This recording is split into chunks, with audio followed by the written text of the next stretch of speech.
Ladies and gentlemen, know what's up, man. Happy Sunday. Yeah, what day is it? Day. August, 15th? Is that where we at with it? 15th, yep. Listen, man, we sitting here with an up-and-coming legend, a superstar.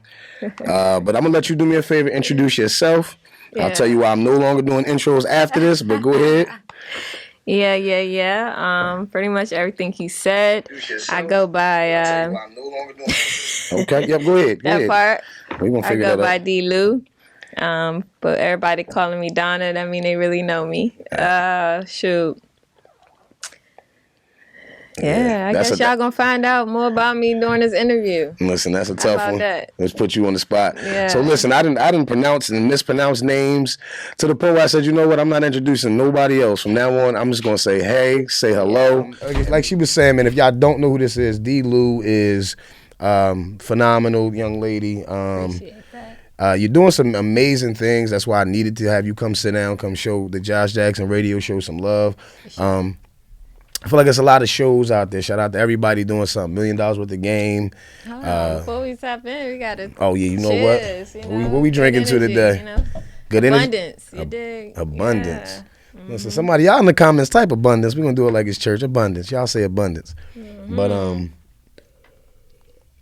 that good red wine, you know. Yeah. I ain't gonna lie, that's nice. I'm gonna drink this good red Hennessy in a minute. But so I'm gonna tell y'all how I actually met Donna. I went to the most amazing college campus in the entire universe, Rutgers University.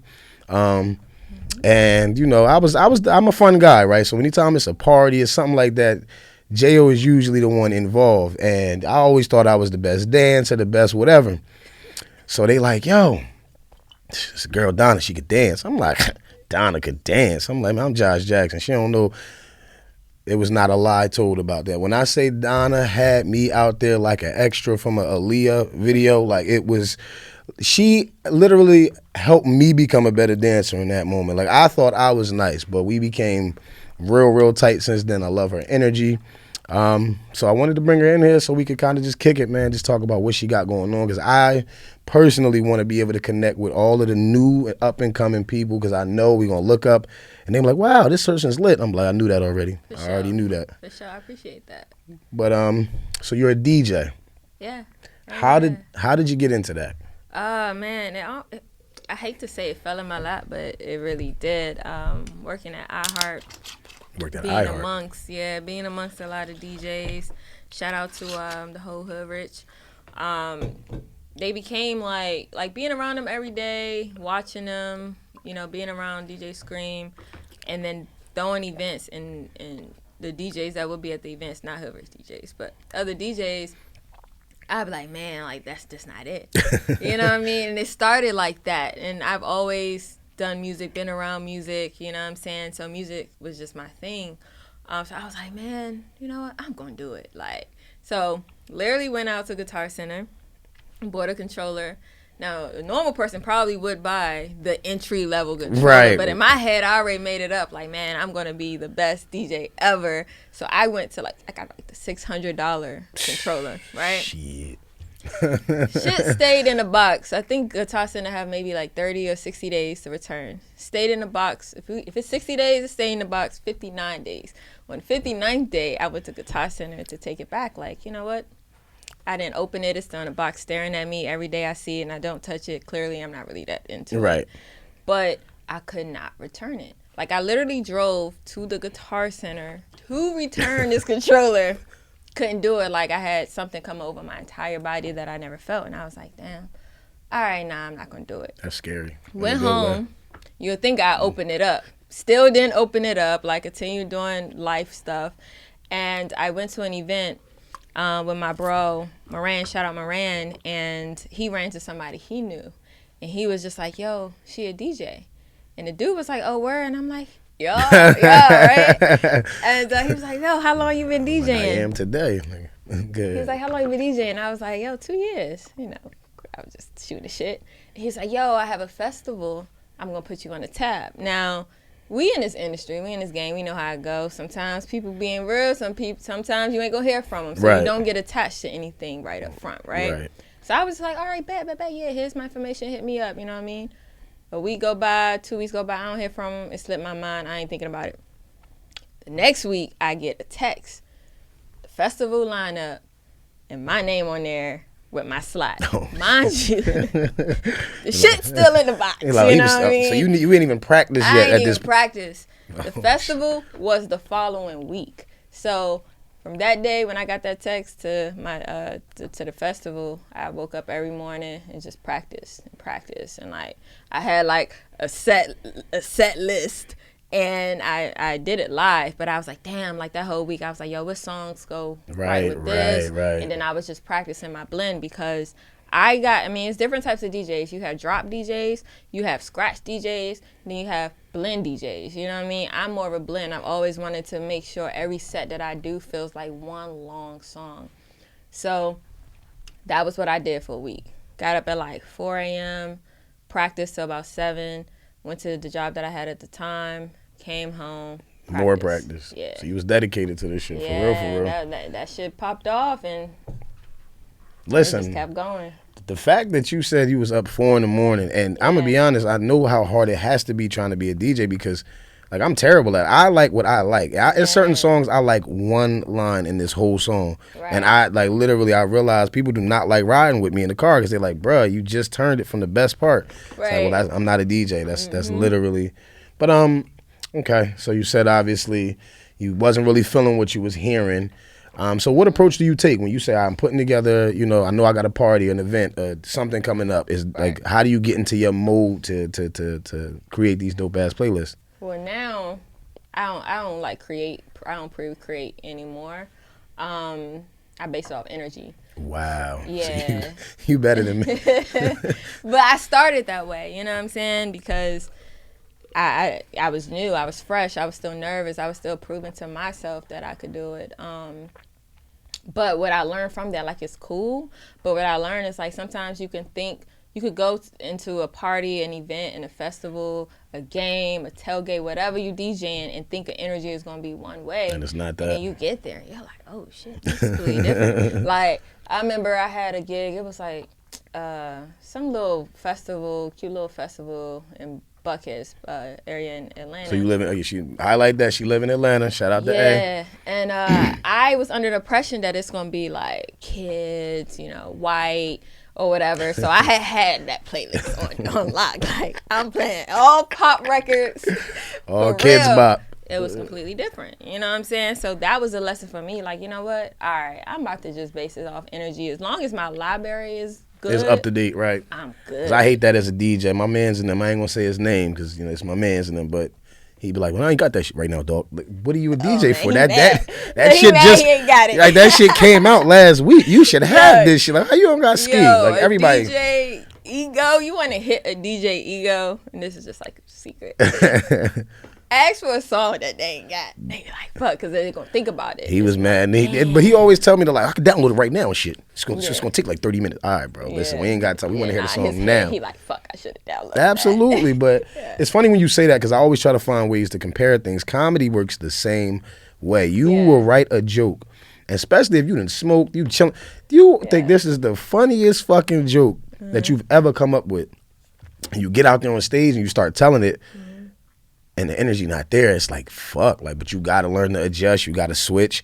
You got to, like, you know what I'm saying? That's kind of why I like comedy, because the thing that scared me, like, away from it at first is kind of what I like about it now, that lack of control. I'm a Virgo. I like to know we eating 3 apples. We going to drink 2 bottles. Like, I like to be so. Y'all very plan oriented. That shit. And it's so counterproductive with this type of a situation. Because you can plan, but you literally know that what you've planned for is not always going to line up. You've got to be able to jump out and say, damn, you know what? We was going to take the car, but now this shit broke down. Get the bike. Yeah. If you can't do that on stage, and the thing is on stage, that shit is almost instant. Like, I feel like even if being a DJ, right, if they're not feeling the song, you got a few, chill, let the song rock, we can switch out. If they are not feeling a joke, stay on that joke too long, you just killed your whole set. Now they don't want to hear nothing you got to say. And the worst is like, and I'm sure it probably is like that for comedians too, it's like, you on fire. Ooh, joke. They laughing. And then you say one joke. That's not that funny. It's not funny. It's like. And it's just the people. Like, black people, I ain't gonna lie, I love it. But what makes it difficult to please and serve black people is obviously the beautiful part too, because literally there's no, especially in Philly, there is no pockets for them to just give you some sympathy love. No, if you are dope, oh, you dope, we rocking with you. Yeah. But the second that you're not, yo, hey, what you doing, my nigga? Because you Right. this you know, you was the fuck going on. You know what I mean? That's dope, you know, because it makes you better. I agree. You know what I'm saying? Like, be real. If I ain't doing it right, tell me. Listen. You know what I mean? Give me my feedback, because how I'ma know? I be feeling like feedback, a lot of times we like it when it's the feedback that tells us you did a great job. We're never gonna question that. It's the feedback we're saying, you know. And again, it depends on where that is coming from. My friends are assholes, so my friends will tell me shit in a way like they've toughened me up though, and I realized like I think that's what God was preparing me for. That's what He's getting me ready for, because He know you're gonna go in some rooms and they're gonna hurt your feelings in there. They're like, get this whack ass, you know what I'm saying? You got to be able to stand up and continue to move forward. So That's a fact. I'm very confident. So it's like when people tell me I've done a good job, it's like, thank you. Like, I know. You know what I'm saying? So because it's just that preparation. It's like I take my craft very, very seriously, right? So I like hearing ways that I could improve, right? You know what I mean? It's like, oh, shoot. But then again, like you said, it depends on who it's coming from, because, you know, you got to be able to have that discernment. Like, all right, are you a hater? Right. You know what I mean? Or right. Can you really be telling me this? You know what I'm saying? So discernment is everything, but feedback is key. I agree, and it's because again, if you don't, yes men that can really kill you. People that's not telling you like, yo son, this song not hot. Like this shit is trash, my nigga. Like you gotta know the hook is trash. What do you? People don't like that, but I promise you, it keeps you in a position. And I want to highlight this too before I forget. Who was that? Hey, Dia. Hey, y'all. Everybody on the live, shout out to y'all. Shaq, what's good, my boy? Who was that? That's Chelsea, Ebo. What's up, number? I'm shouting all y'all that I love all y'all. Oh, that's my boy. That's Deshaun that said he love you. Deshaun love you, boy. I love Deshaun. That boy Deshaun's like, I miss Deshaun, yo. Listen, I've been telling. Listen, you know what it like was? The best hugs. Okay, I can't attest to that because I've never hugged him. But I'm just saying, like, he really. Anybody who know Deshaun, I'm sure, and hug Deshaun would say the same thing. Deshaun, the reason I went to Rutgers, him, Joe Johns, a couple people. I was a senior in high school, and we did the little high school outreach program, and I'm like, yo, this Rutgers shit ain't bad. Like, you know how I knew it was terrible? They took me to Broward. Like, you know, that's the worst dining hall. That's on Libby. Yeah, no, that's on, what's that, College Ave. Is it Broward? Shit. Yeah, I think it's Broward. Remember. It's been too long. We ain't been Rutgers. It's been a minute, but they convinced me, like they took me to Broward. And that's the worst dining hall. I love that shit. I'm like, yo, y'all got grilled chicken sandwiches. Like, they looking at me like, this nigga is poor. Like, where is he coming from? But, like, I was in heaven. So, shout out to Deshaun. 15 years and running. You know this shit. He said he outside. But I want to also highlight this, too, because we can't let something like this, I feel like float past us. So, you obviously made history. You are touring right now with the Harlem Globetrotters, all right? And I'm gonna be honest with you. When you said that, I'm like, oh yeah, I remember they still around. But you are the first female DJ for the Harlem Globetrotters. How in the world? Matter of fact, clap it up. Well, no, clap it up for Donna. God damn it. But so how did how did you land that? Because that's actually amazing. Like, I mean, first and foremost, all praises to the Most High. You know what I mean? It was. I mean, I don't. It just happened. You know what I mean? I prepared. I mean, shoot, I've done the WNBA team in Atlanta. Oh, wow. I've done Georgia Tech, as you know. I've done radio, and then like just a lot of different festivals and events. You know, I do clubs here and there. Clubs not really my thing though, but I do them when it makes sense. Right. Or rather dollars. But it's crazy how you never know that everything that you're doing is really preparing you for what's next. Because me doing Atlanta Dream, I never thought it would lead to Globetrotters. Me doing tech, never thought it would lead to it. But, you know, this type of DJing is very different. It's not like I'm DJing freely and just, you know, whatever I play, that's what you get. And it's more like musical direction. So it's like I wouldn't have been able to really do this role if I didn't learn that with the other teams. You know what I'm saying? But shout out to Shay. One of my best friends' sister worked with on Broadway.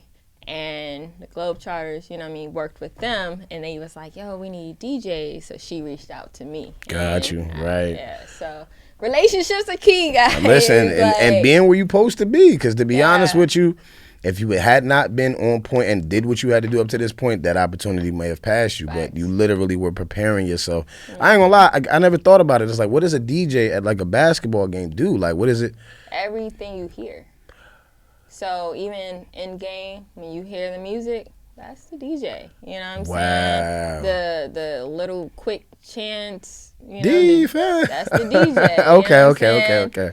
The timeouts, I mean, in a normal like W game or NBA game, the timeouts, DJ, halftime, everything you hear is a DJ. DJ. Damn. So that's why I say it's really like music directing, you know, versus just DJing. You know what I'm saying? But nah, it's dope. Like, it's dope. Like, listen, that shit sound. I ain't gonna lie though. Like when you told me you was in the area for that, I was like, wait, what? Like, okay, I'm like, yeah, we definitely gotta have her come kick it with us. Facts. It's like literally we game pretty much every day in different places. What I like too is the fact that I feel like as a black woman, like you opened a door. Like now they have to say, you know what? We need more. That's the point. And literally, it's that's the part of it. Like I don't think we think about the influence that we can have in certain situations. There is going to be a young black girl right now that's going to come across your page, your movement, and it's going to influence her. It's going to push her the right way. Like the same way when I seen Martin Lawrence do stand up, I said, hold up. And it's crazy because even with me loving comedy and liking to laugh, I never thought about getting on stage. It actually was my frat brother Lou. Like literally one day, because people know me. Like I'm like, no, I made all these excuses. Nah, I don't want to not be funny. Like I'm in person funny. And people like, yo, you funny, bro. Like you really been funny, or like the entire time. So Lou like, yo, bro, I need you to come with me on Wednesday. Like we going somewhere. So, all right, my nigga. Like where we going? Shout out to Lou, Asian Lou. But nah, so he like, yo, we going somewhere Wednesday. Nigga took me to the Stress Factory and was like, yo, just try it. If Lou if Lou is in the building somewhere, get Lou on this live. He got to join the live because Lou can tell you all the arguments. I'm talking like, I remember one time, it was a situation where they was like, yeah, we want you to perform for 15 minutes. I'm like, 15 minutes? Like, I don't got 15 minutes worth of jokes. Like, I started last week. So I'm like, Lou, you knew this shit. Why would you do this? He like, Josh, just trust me. You're going to do ate that shit up. It was I remember the joke too. It was an old grandma. She was 80. I'm flirting with her, telling her I want to break her hips and shit. On some sex. It was funny though. It was weird, but it was like, and that was like. So I'm always shout out Lou for that. But you need people like that who see you before you see you. You know what I mean? Like, yeah, that's something you need all the time. A person you need around all the time. That's my dog. He ain't going nowhere. We argue, but I want to get into, because something else, you do so much dope stuff. I don't know. I ain't tell y'all this, y'all. We doing a 6-hour episode today, okay? We need that much time. Hold up. She like, hold on. You didn't say, you said 45 minutes. But you got your own podcast, right? So as a fellow podcaster, talk to me about that. What's the, like? Yeah, so I have a show, Infinite Vibes, with my co-host Moran and B-Lax. Shout out Moran, B-Lax. The dope thing about it is like, those are my friends, you know what I mean? So we all are DJs. So it started off, we throwing parties, or not even parties, showcases. In Atlanta, called Candy Rain. And then we had like a weekend slot on iHeart. And then now we're on Dash Radio. So it really started off with just, yo, we vibe, you know what I mean? We have these dope topics. Why not make this into something? So we started getting interviews for like up-and-coming artists, and it's just been growing ever since. Like, it's becoming one of the stops for a lot of artists when they're doing their promo runs. So she a little humble with this, and go through the list. Tell the people who you done had come sit down with y'all so far. That's when you know it's real. When you ever a black person hit you with the it's like, getting real. It's about to get real. Remember. So Rennie Rucci. We've had Sean Garrett. We've had Lecrae. Sean Garrett, the pen, huh? We've had, oh man, it's been getting crazy. Nah, really though. They recently had Zaytoven. That I watched some of that. Shout out to Zaytoven. Yeah. Man, we've had. We've had a lot. I don't want to miss like people. Right, and then they be hitting you up like words. So my interview ain't mean nothing, huh? Yeah, check out Infinite Vibes, the Infinite Vibes Show on Instagram. We gonna plug and that. You can see everybody who we've interviewed. Watch this. T-Mac, make sure you plug that. T-Mac is my guy. He do all the video editing work. If you need any type of editing, Max Media. But yeah, Zaytoven, that was the one I was like, wow, like that's a legend. Like on some. And you had him sitting kicking it like it was. I'm just like, this. It was a vibe though. It actually made sense. It made sense. Nah, he's fire. He's fire. He's another one who's very, very humble. You know what I mean? I noticed that about him. His catalog is crazy.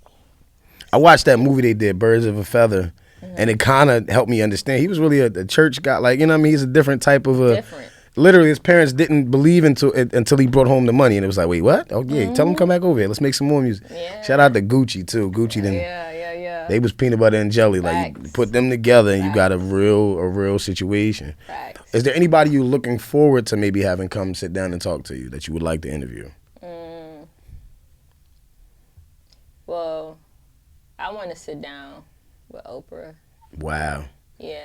Okay. Yeah. Me too, but I'm Oprah, baby. I'm gonna tell you right now. Yeah. I'm flirting and I'm trying to get some money out you. I ain't even like really like it's gonna like that convo will probably get real awkward for me by the end because if she not biting them, but look, can I just give me a quick 100,000? I promise you, like it ain't even that much. You ain't gonna miss the shit. Yeah, I want to sit down with her. Okay. So Oprah. Yeah.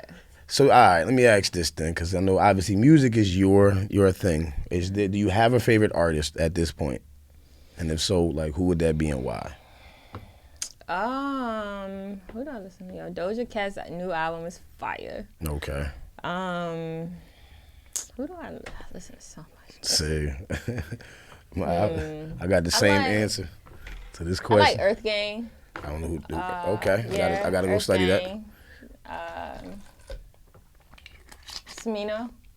Yep. So we got different taste in music. I'm asking though because obviously I just want to see who you like. I think you would like them though. So, Earth Gang. Oh wait, you know Smino? Mm-mm. Okay, I think you'll really like them. They Earth Gangs. They from Atlanta, but they don't. They're more like Outkast vibe. Okay. You know what I'm saying? Their flow is just so different, and like the melodies are just beautiful. Send that to me when we get there for sure, because I gotta check them out. Yeah, but man, I be, for real, like as of recent, well not really recent, but like probably the last year, I've really been listening to a lot of like frequency music.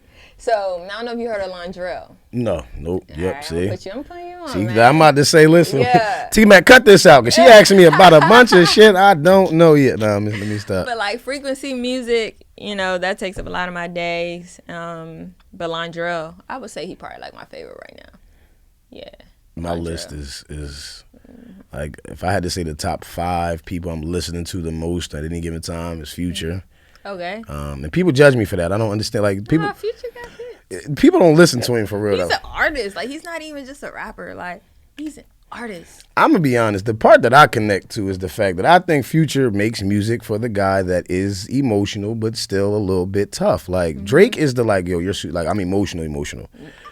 Future, you don't think so? Come on, give me your thoughts on it. I think more Rod Wave. Rod Wave emotional as hell too. Though. Yeah, it's still like, but I still give you that work. You can't listen to Rod Wave with a happy face. It's like you be sad as hell. Like you're gonna be a little sad, but okay. I can see that though. But I don't. So Future, like I said, I think Future really emotional. What? Listen, I'm gonna tell you the truth, right? So DS2, right? I think that shit happened at the same time I was going through a major breakup, right? So it was a situation where it was like, yeah, I fuck her, word. Like I feel my nigga, like, and the thing is, you don't realize like he's really sad as shit because it sounds like a party song, but it's like if you really listen to the lyrics, like even that bitch I'ma choose this dirty over you, I ain't scared to lose you. Yeah, they don't like it when you're telling the truth. That's a Sierra shot. You literally was shoot. Take my gum out. Oh, okay. I ain't know. I was like, is she putting her mask on? Like, did I give COVID vibes, nigga? I'm like, what did I do? It was bothering me. But nah, go ahead. You said he was about Sierra. Yeah, what? Listen, up until his last, what was the last John Future dropped? I think he dropped, what was the shit with Government Official and all that? He Saved Me. He is heavily talking about her there. He got a song on the Hendrix album where he talks about it's called "Turn on Me." Okay. With this dope in my system, I know you're gonna turn on. Like he's literally talking about Sierra, the whole song. But I mean, Sierra got to him. She broke his fucking heart. Sierra got something inside of her. That's all. She got to him, but He not emotional. He hurt and redirecting it through his music. Yeah, I'm telling you, he is sad. I've seen that man is sad. I mean, that is a sad man. And that's the thing, ladies. Y'all gotta learn to identify when your man is sad, because it don't look like what you might think. But niggas be sad out here. But on the flip side, like, what was he doing to make her be like, I'm done? You know what though? That's the see. Now this is gonna get good, y'all. This is going. If you at home right now, take a shot right now. Goddamn it, take a shot for Future. Goddamn it. Can't be sad now. Listen, no, you know what? All right, and listen, we're gonna talk about that because I think women now, it's a new generation. Like women are uniquely different, but it might really be a function of the way men are. Like y'all have to be a lot tougher now. I'm getting hit with shit now from women that I've used, and I'm like, shorty, this don't feel right. Yeah. Like I got a homeboy, we be exchanging stories, and it's like, yo, they trying to make us women now. I'm talking Jones, but like, look, so you gonna give me this dick or do I gotta take it? You like, wait, what? Like, I mean, you can have it, but you know, this is not how this. Normally, I'm supposed to be the aggressor. Now, even little shit like. I remember a point in time in my life where it's like, yo, I hope this John don't try to stay the night after this. Now, like where you going? Where are you going? Come back here. They be coming to your crib and so leave. they can get up Yo, and leave. we'll get lit. One time, no bullshit, I went to the bathroom. Yeah. You feel? I'm expecting to come back to see Shorty on some fake sleeps. Shorty is fully dressed. I'm like, what in the? Where are you going? Oh no, it was good, but I'm out. It's like that. It's a different generation. You don't think that's just your karma? It could be. When you said that's how you used to. Yeah, I mean, hoping. See, that's the thing. This is about to be a therapy session. Pray for him. Yeah, we gonna. Chelsea said, "Pray for Future." Yeah, we gotta pray for him. But we all been there. But not. Damn, I wonder if that is my car, because I still feel like I wasn't a bad guy, and maybe that's me because I want to feel better about it right now. I don't know, but I feel like. I mean, shoot. I mean, the upside to it is like pay it now, you know what I mean? Get it out the way. And then like once you, because I'm big on attraction, right? So like who we attract is who we are. That's a fact. You know what I'm saying? So people who come into your life and like they may be a certain way and it like bothers you or triggers you, that's just, they represent a part you need to heal. Damn. And then once you heal that, you're not going to even be vibrating with them. Y'all not even going to share the same frequency. You know what I'm saying? Because you moved on from it. Moved on. Yeah, man.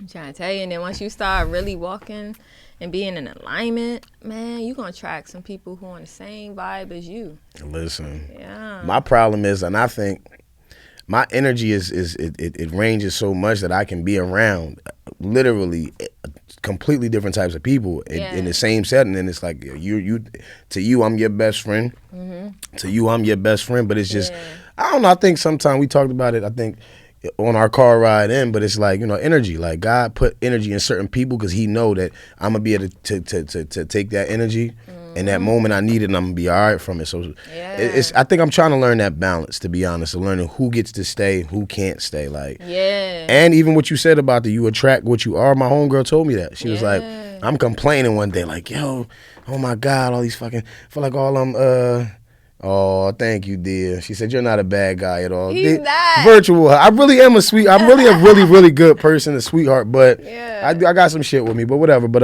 we all do. You know what I'm saying? Yeah. We all do. Ain't nobody perfect. But see, that's why I be telling myself that, and that's why, because when you ask me, do I think that's my karma? It could be, but I don't know. Like, so my homegirl, like I said, I was complaining, like, yo, all I attract is thoughts. I'm just going in, she like, well, J.O., I'm not gonna lie, like what part of you is a thought then? Because that's what you're attracting. And I'm like, that was a conversation. You know, some conversations be too real for you to have in that exact moment. Yeah. Listen, my job called me. I'm gonna call you back. She like, it's Sunday. Yeah, you know, they calling though. I'm gonna get back with you. But she was right. Like, and at that point, like, I started to work on certain things. I feel like too, like, we grow from those moments where pain happens first. So example, I remember my last relationship, man, it was interesting because I left that relationship and you couldn't tell me it wasn't her fault. Oh, Joe, she's crazy. I had to actually start to look at myself. Funny story, the first thing that made me start to change myself was I'm coming out the shower, you know what I'm saying? Like I see it's a mirror, you know what I'm saying? A mirror in my bathroom. And I walked past the mirror, but you know, sometimes you just be moving, you don't look. But this particular time I looked and I said, hold up. Is this what the fuck women see, nigga? Like this is not sexy. Like, how can you say you want a woman to have a nice body, but you built like you could be her granddad? Like, and literally I started going to the fucking gym after that. Right. You say you want a woman that's financially savvy, but you got $12 in the bank. Like, you gotta get there. Yeah. You gotta work on you first. So, facts. That's real, yo. That's real. And once you start doing that, though. The rest of that shit comes. It's beauty. Yeah. Child, y'all take shots with me. Somebody like my IGTV video. Shout out to y'all out there. Share this, Joan. Listen, real quick, too. We get out in a few minutes, but I'm looking for sponsors. And what that really means is let me promote you. I don't want no money. Like, I ain't asking you for nothing other than the chance to shout out your brand, to shout out what you represent. So, if you know somebody that's got something they doing, it could be a food truck. It could be, they could be selling, you know what I mean, flavored condoms. I don't care what it is. Let me know who they are. DM me so I can obviously holler at them. Also, I'm looking at any up-and-coming artists. Y'all know, listen, this is a radio show. We love music. That's what we talk about. I'm looking to feature some artists in between breaks and different things like that. So, again, if you're watching this live, I'm talking to you. What my boy Life Jenna say, this for you, homie. They cut on this tape. Like, this is for you. For real, for real. And word, y'all do that, and then he'll send me your record, and I make sure to play it now too. It's full circle. You heard? It's like that. Yeah. Did you happen to catch the verses with Jada D Block? Oh my God! Yo, I forgot which city we were in. One of the Carolinas.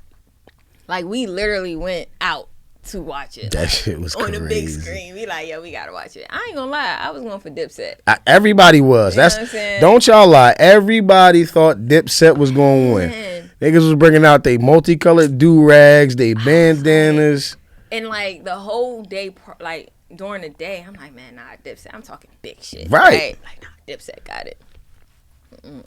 Fuck them boys up. I'm gonna be honest, Jadakiss, like if you ever can find this video, I hope these words get to you. I will never doubt you again. I thought Fab was gonna beat Kiss, and when I seen how Kiss did that, I said, whoa. But I'm like, nah, it's Dipset. I'm thinking they got all these different eras. Like Jim Jones was crazy, Cam crazy, like Duet, like. Nah, but you know what? If you learn anything, preparation. You gotta prepare. I don't care how fire you are, and it's crazy. So, I got a mental health like inspiration vlog called Temple Tuesday, but I speak about. I'm actually about to drop it, but. Exclusive. Okay, exclusive. I gotta learn how to drop bombs and all that shit. Right. T-Mac, cue the bombs, niggas like that. Right, but I talk about good being an enemy of great. You know what I'm saying? Like, you can be good, but you gotta want to be great, and you gotta do things to make you great. You know what I'm saying? And preparation is one of those things. I agree. And you know what though? It definitely was preparation, but I feel like we in this game of hip hop, right, with all of the flash that comes with it, the jewelry, the diamonds, the record sale, that's what we focus on. But that battle showed you, listen, who has the better energy, the better catalog. Because even Kiss, when Cameron did Welcome to New York City, I said, I'm literally, Marcos can attest to it. I was watching it with Marcos and shit, and I remember, yeah, Cam won this round for Dipset, like he won. I said, unless Kiss play New York, dog. Like, if Kiss play New York, when that nigga played New York, I was in Marco's crib screaming at the top of I'm like, yeah, nigga. It was hype. Oh my God, It was perfect. Is there so if you could put together a verses, like who would your verses be? Oh, that's a great question. I got a few. I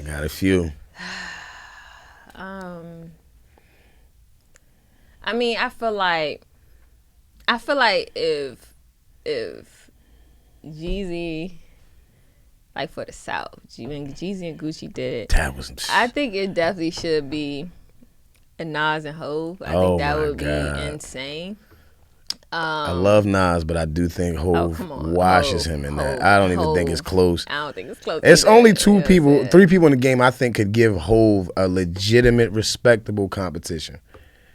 Drake, Lil Wayne, and I'm gonna say Future. Like it's them the only three people. And Future is probably gonna have the tougher time, but Wayne can actually spar with Hov, I think. And Drake, honestly, he's had 40 number one. Like what the niggas had so many number one hits. For real, Drake. You don't think so? Can go against anybody. Why? When I think about who would Drake go against in the verses? Future. That's the only other person. The Future or Wayne. Who? The reason why I say Nas because Future hasn't. He has some pop records, but Drake has literally. I think the only thing I've never heard Drake do is maybe like a country song. Yeah, his range as far as the type of music. Mm-hmm. But like everything else, and I don't know if he done a rock song, but like I feel like every sub hip hop genre that you can touch, he's done. Every pocket he's been in. You know what I'm saying? So I don't know. I think I don't know. Nah, Kanye versus Hov? Kanye got some hits, man. Same with Drake and Ye. Hov can't lose a versus. At worst, he'll tie. I don't know. Listen, because you gotta see if your DJ come to play. Wayne had a fucking run that was lit, like from 04 to like. I think Wayne and Kanye can go at it. Yeah, I think. But who you think wins though? That's a good one. But I don't personally. I love Wayne, but I think Kanye would take really? Oh shit! I gotta listen. We gotta ask the crowd. Why though? Because I don't know. Like I feel like Kanye, he makes good ass.